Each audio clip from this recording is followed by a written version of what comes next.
Greetings. You know what? I don't even know if I want to do the intro anymore. Like, what's the point? Forget it. Okay, maybe that time, and then we'll see what you say in the comments. Some of you will probably be like, no, I love the intro, and some of you will be like, I don't care. Who are you? Get out of my face.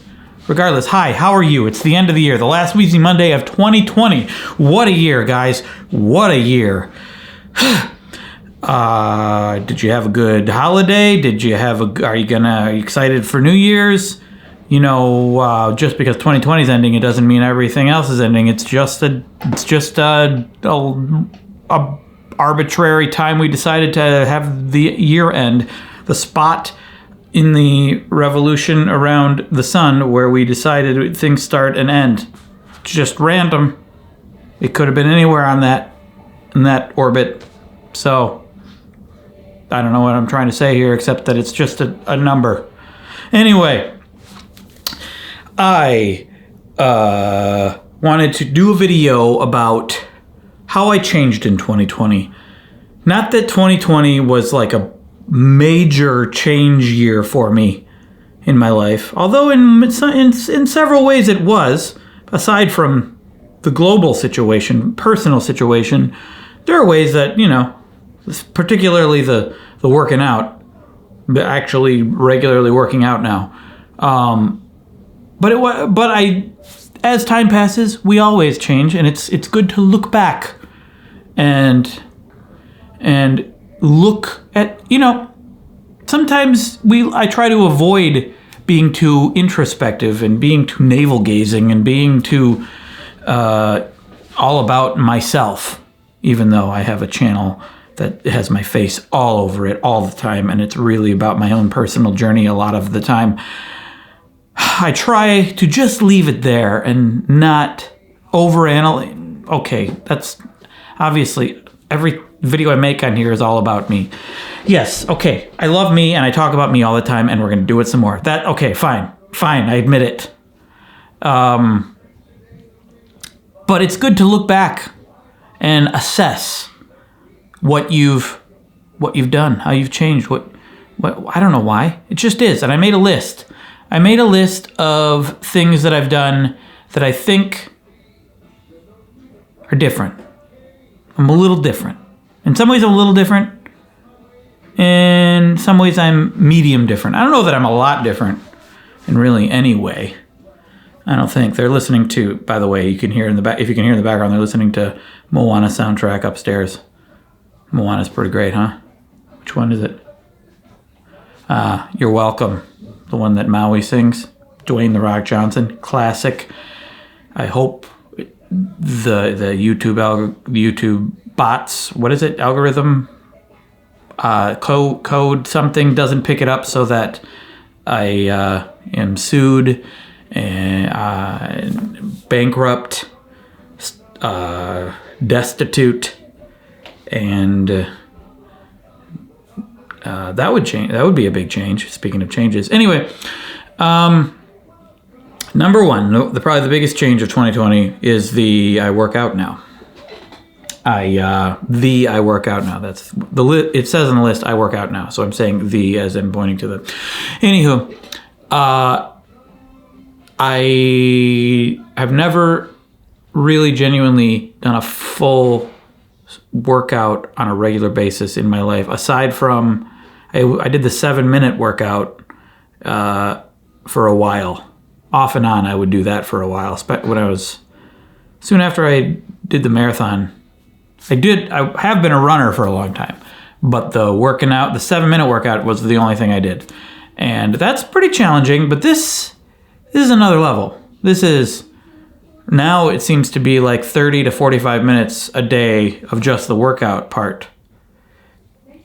4 to 6 times a week at this point, plus the running. So it's like over an hour of just fitness over half the week, per day over half the week. And I love it. I mean, it's hard, and sometimes I'm not looking forward to it, mostly because of the time it'll take. But I I feel weird if I don't do it on a day. And I'm going to keep doing that in earnest for a while. I don't, maybe, hopefully forever. It's totally part of my routine now, and that is different. And I pay attention to just how I feel, how strong I feel, and how in my muscles, and like I'm just in my posture in ways that I didn't used to. And I never thought I would do that. I never did that my whole life. I never cared. I guess what changed was when I agreed to do the marathon for that channel I used to do the good stuff. They asked me to do a marathon, and I said yes without even knowing what a marathon was. I knew that it was a race, a run. I thought it was like a label you gave to an official run, and it could be multiple distances. I didn't know that it was specifically the 26.2 mile distance when I said I would do it. And I said I'd do it, and then I looked it up, and I'm like, oh, it's 26.2 miles. Well, okay, I guess sure. So I started running, and then that was, when I was in high school, I did do a lot of sports in grade school and high school because I'm from a small town, and anyone could do it because there wasn't a lot of competition. I didn't excel at it per se. I was pretty good at basketball sometimes, and so I would show up at practice and do the things they made you do. I played football. They would give us drills and things we would have to do. But that didn't feel like me doing what I wanted to do. That was like, growing up, I was like, I did enjoy doing the sports, but the fitness aspect of it, the drills they made you run, all that, just felt like gym class. Just felt like, a teacher is telling me to do a thing. I'm just going to do it. It didn't feel like I choose to make my body better. And I didn't even pay attention to how it was making my body any better. And so, I guess you could count that as a regular fitness sort of routine thing, but I don't really count it. And then after that, as soon as I got out of high school, senior year, I quit. Senior year, I guess I did track. I ran track senior year. I think that was it. Did I play? Yeah, that's pretty much it. And then after that, done. Fitness, done. Went to college, just focused on, sometimes class, sometimes the party aspects of college, the social aspects of college, the being an adult for the first time in my life, being on my own aspect of college. Did not include fitness at all. I walked to class, and then moved to Chicago. I waited tables, which was exercise, but it wasn't really anything outside of that. Not really. There'd be like one random day here and there where I'd be like, yeah, I should run, and I decided to just run because I hadn't done it in a while, just to see. And it was painful, not good.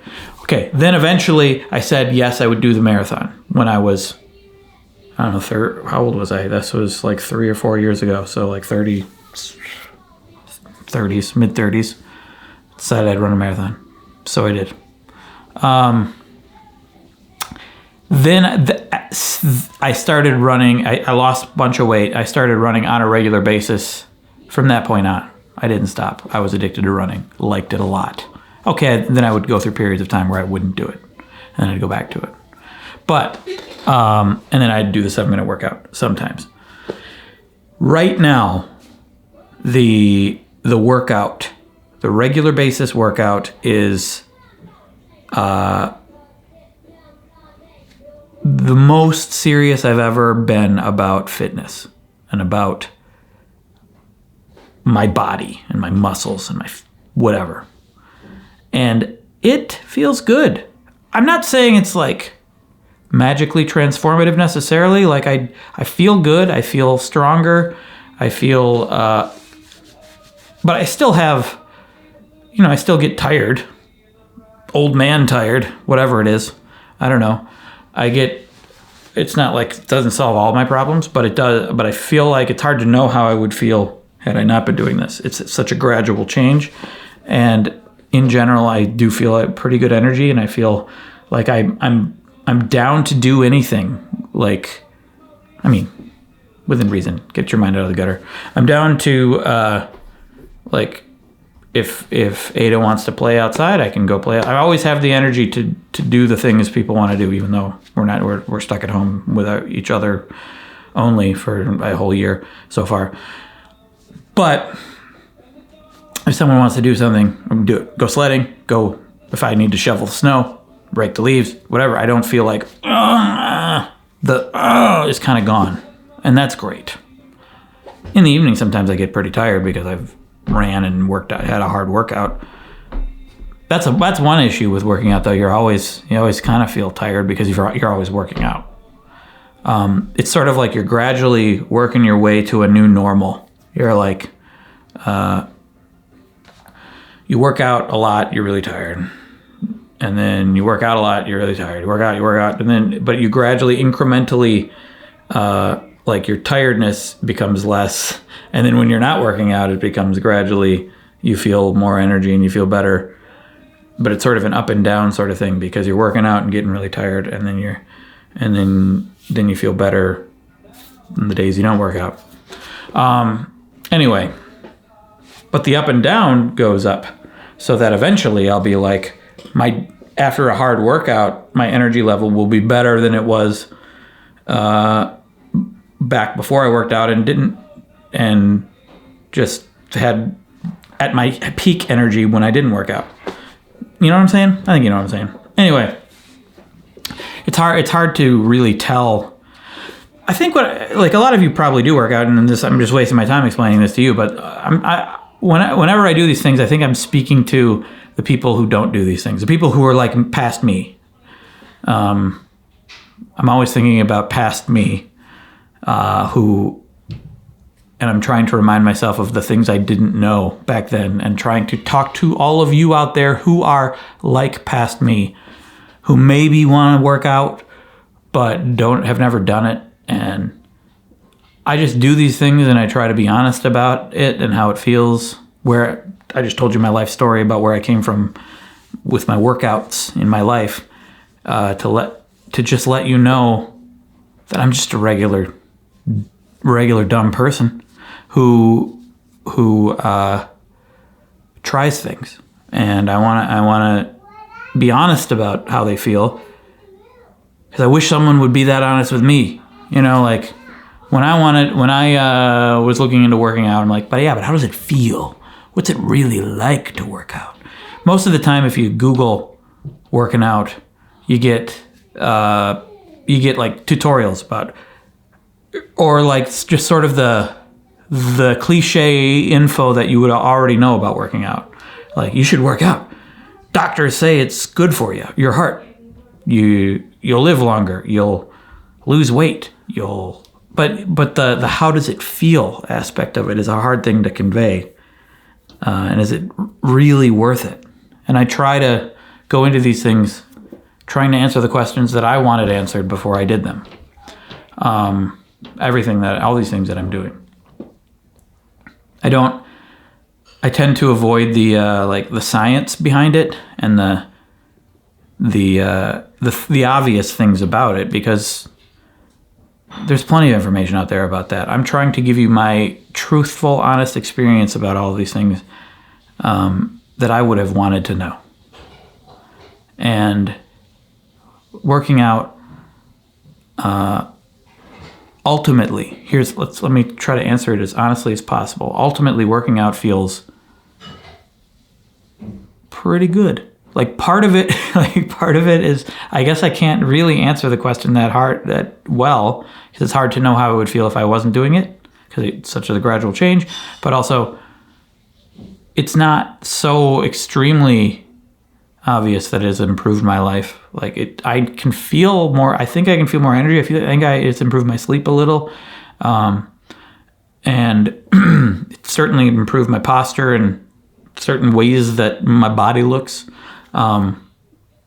but part of it is, I think, genuine energy, genuine healthful feelings.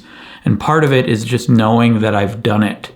The satisfaction of knowing that I've done it. Knowing that I'm doing something that's, in theory, good for me.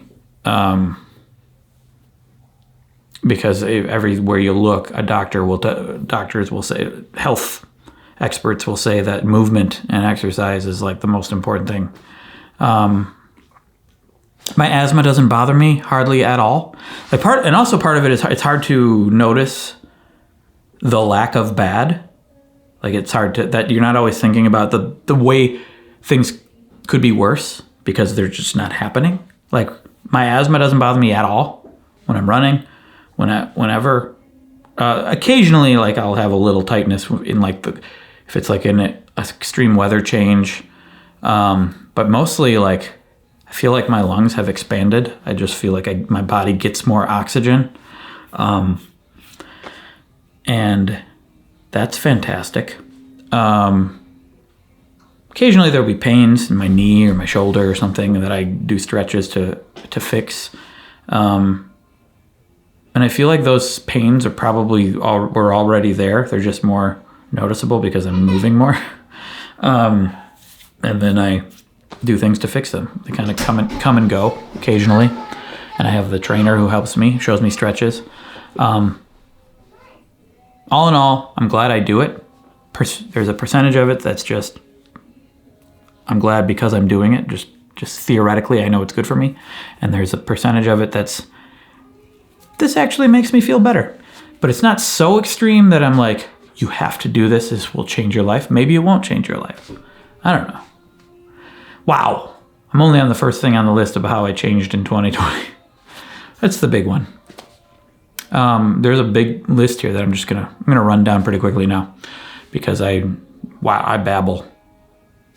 That's something that's not on the list, and I'm gonna add it right now. I am so comfortable, more comfortable this year, noticeably to me, just babbling to you.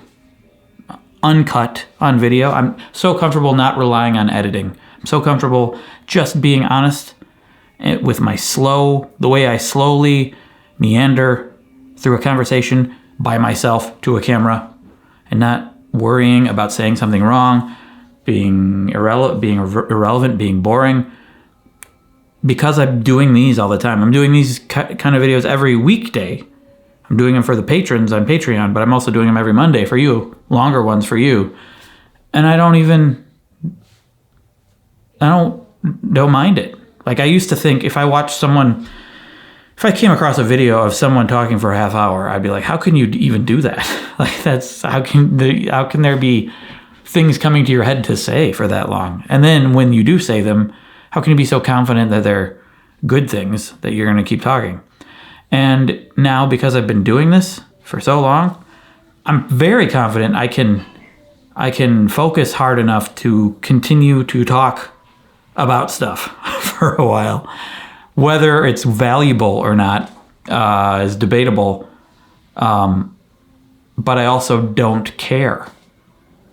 I think I have more confidence in my own thoughts, in that they're not that they're right or that they're the best thoughts or that they're useful even often. I think I'm confident to know that I'm being honest and this is who I actually am, and that's the best I can do. And if that doesn't work, nothing will. So I might as well do it. Just be myself, say what I say the way my brain works, and let the world react to it. And who cares? You know? You can get into danger. You can, if you're not experienced with this sort of thing, you could accidentally offend. You could say things in a wrong way that you didn't intend that could lead to bad things. On the other hand, I mean, if you legitimately are not trying to offend, if you legitimately have the best intentions, And if you're legitimately being honest, I feel like that'll come across. So there you go. If you don't have the best intentions, or if there's something hateful in what you're saying, that's going to come across too. So be careful out there. So I'm better at this. I think this year in particular, I've noticed I've gotten a lot better at it. At least it feels better. I don't know that I'm better at it. Just I'm more comfortable with it. I eat healthier. I think this year in particular, after the no alcohol month in January, and then the no alcohol, no sugar month, September. But even before that, doing the workouts, I started paying attention to my protein intake for the first time in my life. And so I did that daily routine video where I showed how I eat beans and eggs every morning. So I eat healthier. I eat the proper amounts a lot more now. I'm paying a lot closer attention to it just naturally. I don't have to try that hard because I've been doing it a while. And so I said no alcohol. That's a different thing on the list. I drink less alcohol. But yeah, I drink less alcohol because of those. We'd already done a previous no alcohol month, and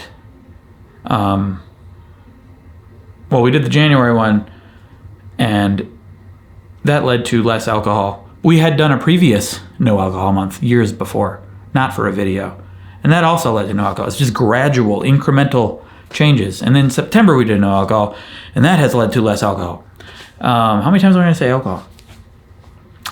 Again, like I was saying before, I'm confident that what I just said, even though it's probably very confusing and nonsense, I don't care. That's something I'm better at.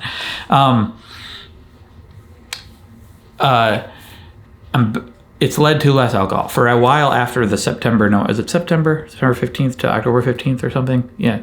I continued afterwards, very little alcohol. It's kind of crept back during the holidays. Drinking a beer right now.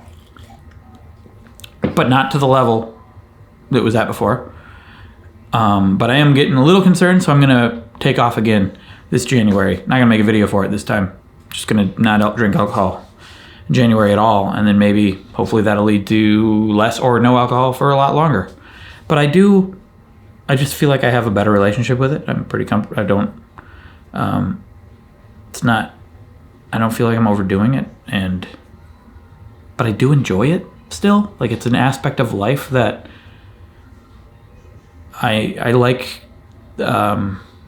trying certain new types of wine, whiskey, beer. Like, it's an art. There's an art to making it, and I enjoy those flavors and taking in new ones. But it's a slippery slope, isn't it? So I'm always keeping it in check, and because of these months of none, I'm better. I'm changed. I'm drinking less now. I don't care about it as much. I don't think it has less effect on my life, I think. I wash my hands more and I touch my face less, even though I just touch my face. It does matter. You should wash your hands and not touch your face. But we never leave the house anyway. But when I do, I'm washing my hands furiously and not touching my face. Video chatting. The awkwardness of it, completely gone. I used to not enjoy it at all. I mean, in general, I'm awkward in conversations. But with video chatting, it was always much more heightened. Felt like I was on the spot. Felt like I had to say things and such. But now it's pretty much gone because I'm video chatting all the time with friends, family, meetings, interviews. So that's nice about 2020. I see friends more now. Friends who live farther away. Some of them. Some friends I wish I saw more. But every Monday, it's Monday. I forgot what's happening tonight. Every Monday I meet with a group of dudes, my bandmates. we play Worms. We play Worms Armageddon. Have you ever played it? It's great. We get together online, play it every Monday. We've been doing it. I miss Mondays here and there, especially when we were watching the Christmas movies. I had to watch Christmas movies instead. But we meet, we talk, we play Worms, and I'm seeing them more than I was seeing them before the pandemic. We started doing this because of the pandemic, but they've all live in different cities, and so I'm seeing them more often than I was before the pandemic. So this is great. What else? I drink less coffee. I think I was at like 3 or possibly 4 a day before we did the no coffee month. And then right after that, I brought it back to just 1 a day for quite a while. It's back up to 2 a day now. Still less than I was drinking before. I don't know that that's better or worse. There's debate because coffee is apparently good for you in a lot of ways. It can increase anxiety though, and there are certain detriments that it can cause. But I drink less now, and I think it felt a little like I was at an unhealthy level at 3 or 4 a day before. I have less stress. In general, I have less stress, and I think it's partially because of the exercising that reduces stress. And I think it's my relationship with these videos and the main channel videos. I have figured out a good system for making them, and I've gotten better at turning off my brain when I'm not working on them, and feeling less pressure to get them done in time because I always get them done in time. So I know that I can, and I just need to not worry about it so much. I think I always felt a lot of pressure, and I'm always worried like, oh, I got to go do this while I'm playing with Ada or doing something with the family. I'm always like, I gotta work. I think I've just realized. Well, one thing, I reduced the output, making less video. For a while, I was making about 4 a month, sometimes 5. And next year, I'm going to be making less. I'm reducing it. I think right now the goal is to make 15 for the year, but it might end up being a little more. I don't know. I just counted 2020. I made 39 Wheezy Waiter videos. So which would average out to what? More than 4? No, more than 3 a month. But now it'll be down to about 15. So I feel like I have more room, so that's less stress, but also, the idea has just hit me. I think the 10-minute rule video helped a little.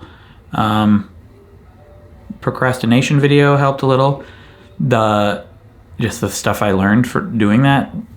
The idea that like I'm always going to be able to find the time.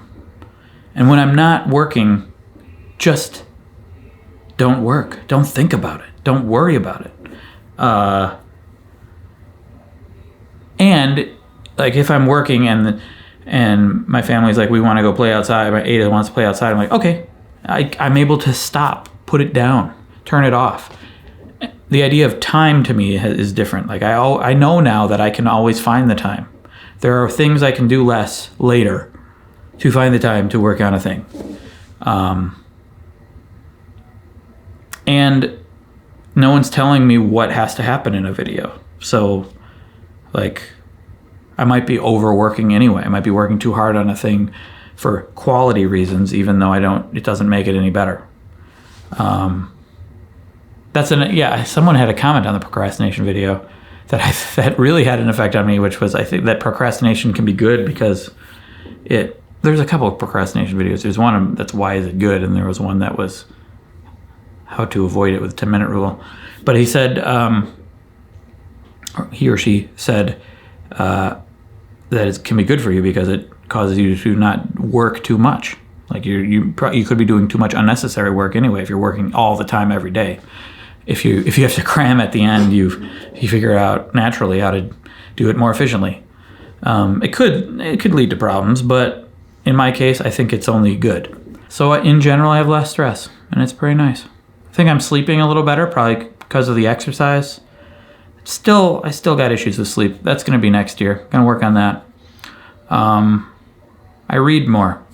I've read several books, more books this year than in any year I can remember in my adult life. Maybe there's been other years I read more, but I don't think so. Why? I guess I made that video about reading more books, and that helped. Yeah, I think one of the big things is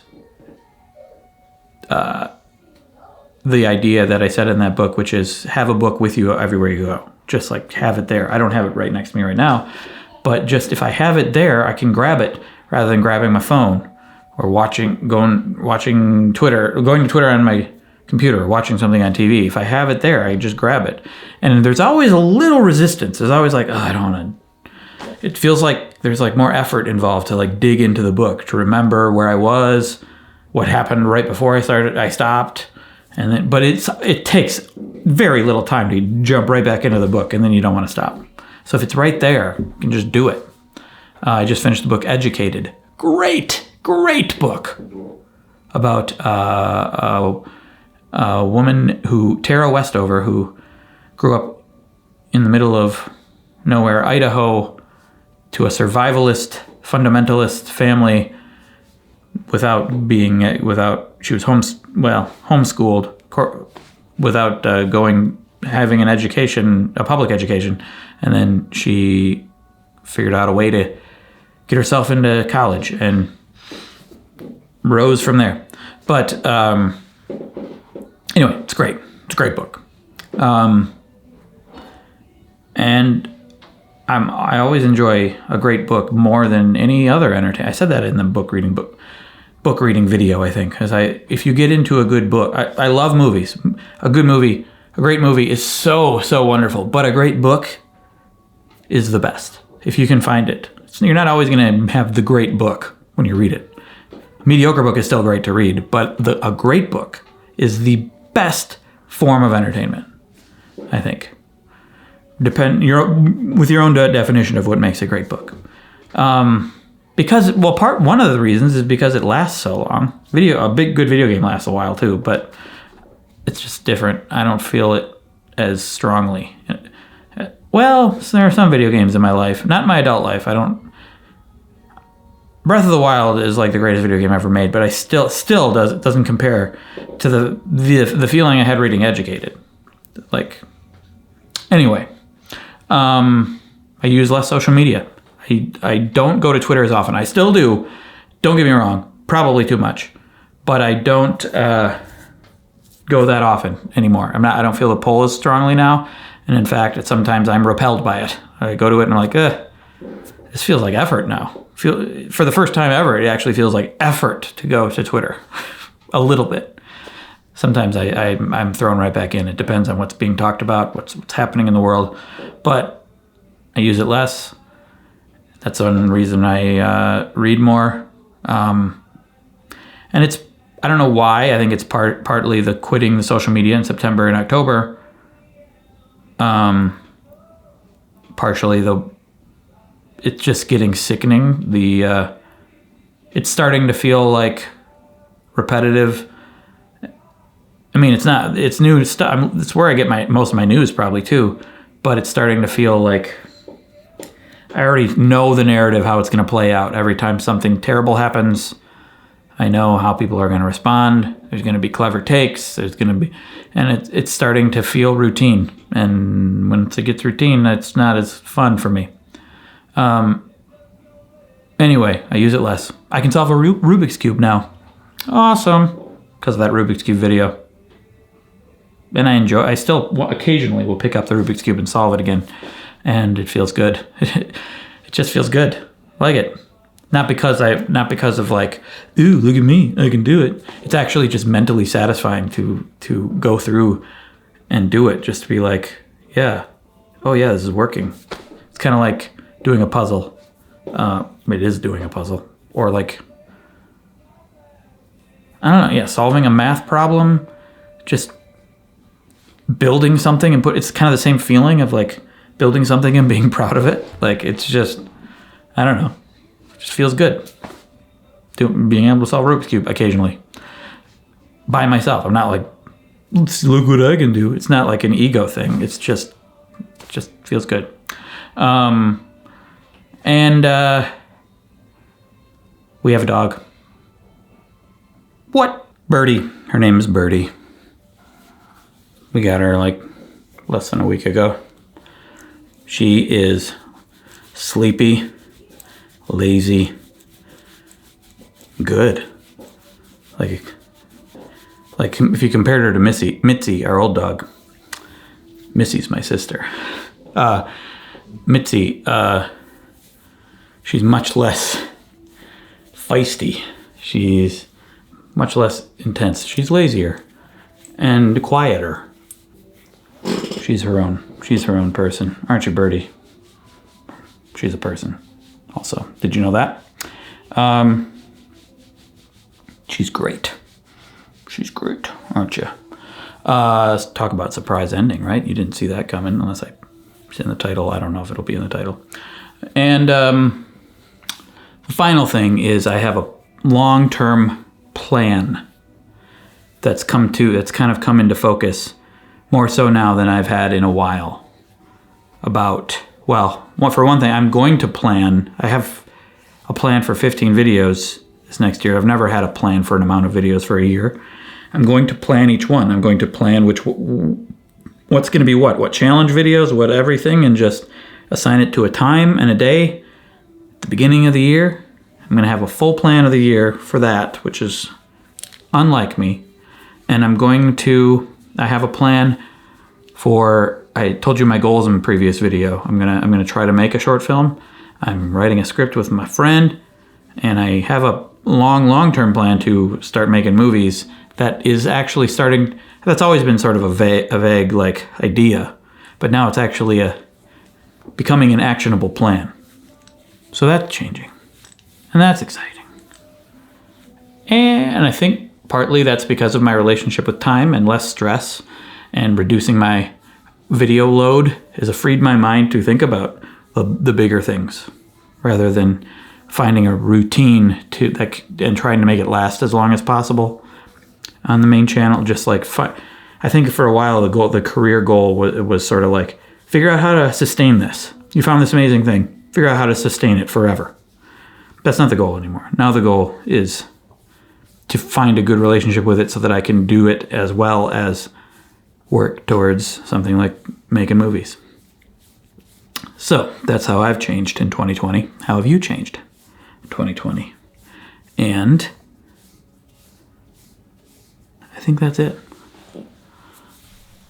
Reminder again, I have the Wheezy Creator Scholarship from bold.org for $1,000. I'll link that down there.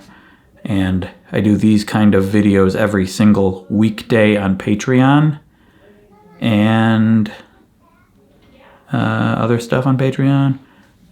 Monthly live stream. That's about it. Okay. Bye.